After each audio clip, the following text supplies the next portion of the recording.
The question is not what's coming. And we can pretend, as Patrick Henry talked to his generation about, as if all of this is hyperbole. And we can choose to stick our heads in the sand and pretend that this is just hysteria and exaggeration and fear-mongering and call it whatever you want. We can do that if we choose to do so, but I think most of this audience knows that this is, in fact, reality. This is not something that can be avoided. This is not something that we can change. The consequences of the actions of those that have been in power, not just since Barack Obama took office, but for the last several decades, regardless of whether it was a Republican or a Democratic Party in leadership, has continued to bring our nation closer and closer to some sort of hemispheric, regional, or even international/global governance. The characters are in place and the curtain is about to rise. The question that I believe is pressing upon us is, what are we to do? I am so thankful that Chairman Clymer gave my son Tim an opportunity to address you about his passion, which is state sovereignty as expressed in the 10th Amendment of our Constitution. I am personally convinced, my family and I, my 3 grown children and their spouses, and my wife and I, and her parents, have been consulting each other for the last 3 years seriously. We have been in our dining room many, many hours, sometimes into the wee hours of the morning, talking about what we all know to be true and what we all see to be coming. And the question as a family is, what are we going to do? Now, in case there is any doubt in anybody's mind, let me tell you what we are not going to do. What, as Joshua said to his people back there in the book of Joshua, as it's recorded for us, as for me and my house, we will serve the Lord. And as for me and my house, we will not bow our knees to Baal, and we will not surrender the principles of constitutional government and federalism upon which our country was established. We will not surrender that.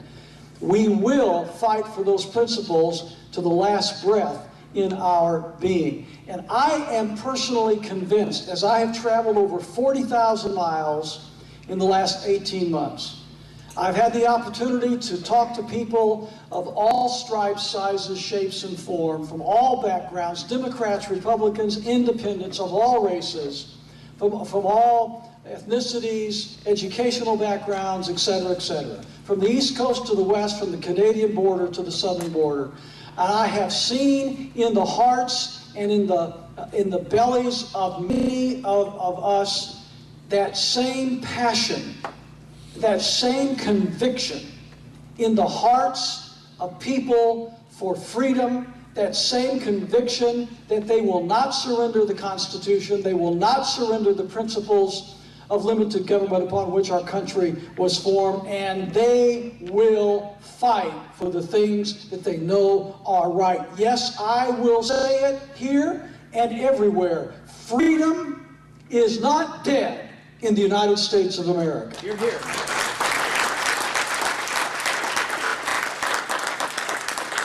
Am I discouraged?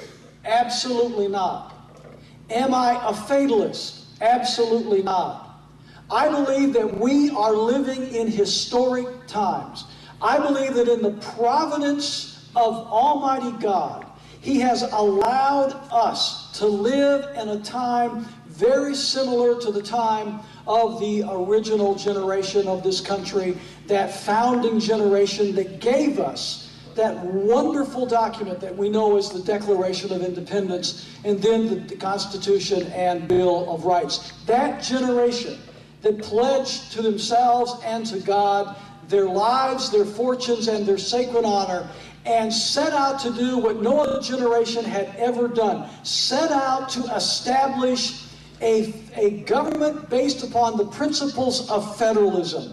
That, as Tim said, we are not a national government. We are a confederation of states. We have at our disposal the principles of liberty that have been inculcated in the very founding principles of our country, which respect the freedoms and the individual liberties of the people, and that have put together in a document of governance the opportunity for states and a federal government to work together for the principles of freedom, in which neither the federal government nor the states could usurp the power of the other, but that each would be the protector and the guardian of those freedoms. And ladies and gentlemen, let me tell you, if there is hope for America in 2010 and 11 and 12, it is the same hope that it was in 1775 and 1776 and 1787. It is a return to the principles of federalism and constitutional government.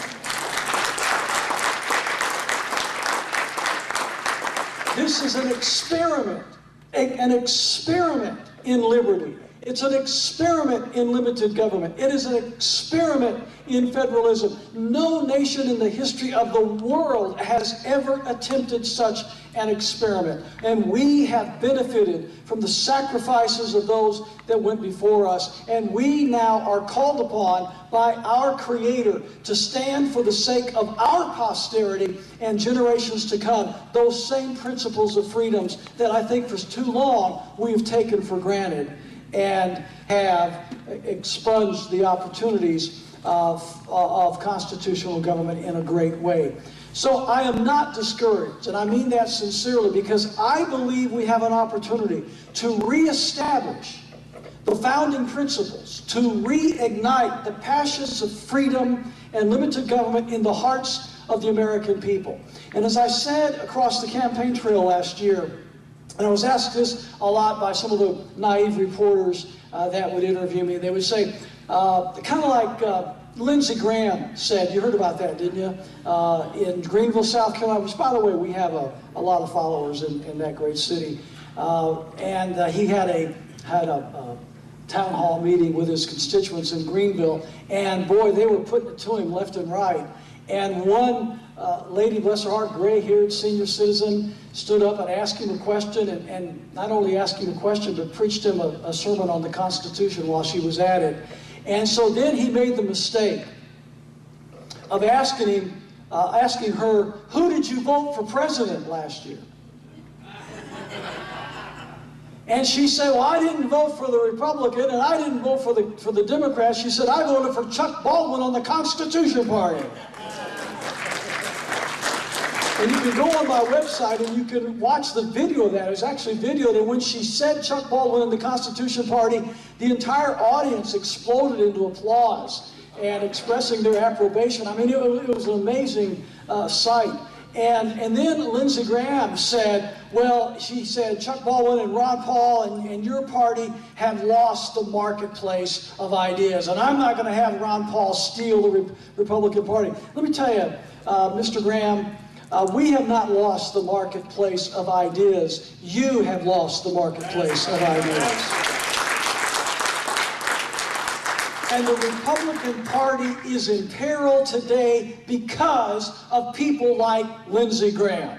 That's why they lost the election in 2008. That's why they don't have a majority in the House or the Senate in Washington, D.C. They have not distinguished themselves as a party of freedom, a party of constitutional government and the defense thereof. And that's why the Republican Party is in such disarray today. I don't think there is any question that the American people are searching, are longing, are yearning for leadership in this area. And that's why I said across America, America has not rejected the message of constitutional government.